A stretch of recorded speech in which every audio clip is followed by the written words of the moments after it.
Lens est un concurrent sérieux pour le podium, ça c'est certain.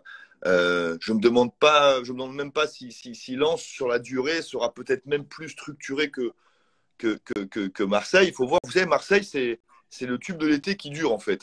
Rappelez-vous, moi j'étais à Marseille-Reims, j'étais au milieu du terrain avec Amazon Prime Video et j'ai entendu Tudor se faire siffler alors même qu'il n'avait pas dirigé un match officiel encore. Rappelez-vous. Oui.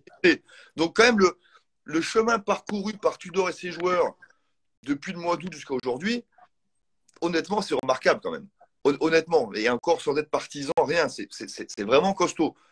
Maintenant, il y a cette séquence-là, où il y a Ajaccio, en championnat, je parle, Ajaccio, Ouais. Paris, et là, Lens. Lens, c'est un premier vrai tournant pour Marseille.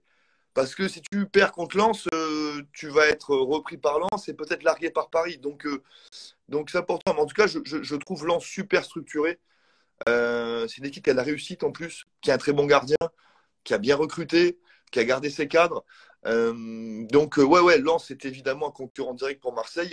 Et voilà, mais l'avantage qu'a Lens sur Marseille, c'est que Lens, c'est des gars qui jouent depuis 3-4 ans ensemble. Et ça peut faire une grande différence à la fin.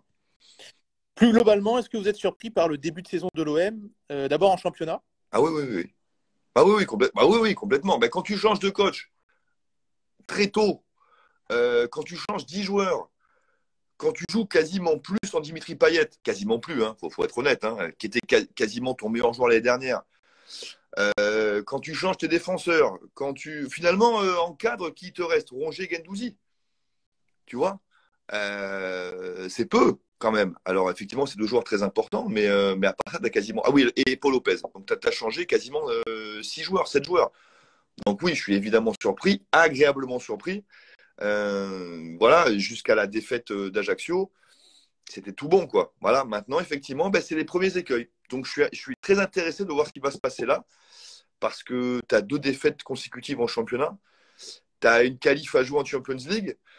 Donc, c'est une séquence qui est très, très, très importante pour Marseille, parce qu'il ne faudrait pas tout perdre très tôt dans la saison. Donc, ce qui va se passer là jusqu'à la Coupe du Monde est très, très, très important. On va jouer le podium, clairement, parce qu'à part Paris, ben, derrière, quand même, tu es à touche-touche avec Lens, Rennes, toujours les mêmes. Hein. Bon, je pense que Lyon est déjà un peu loin, mais voilà, il y a toujours les mêmes, de toute façon, pour jouer les places 2 et 3. Donc, je pense que Marseille sera à la lutte là-dedans, évidemment.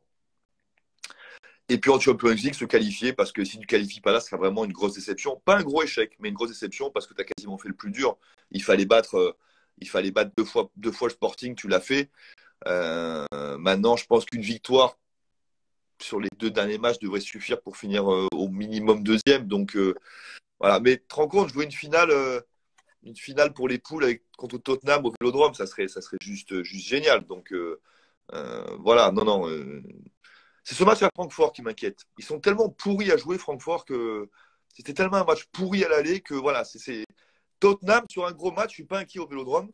Et en fait, c'est plus Francfort qui m'inquiète parce que tout le monde voit Marseille gagner là-bas.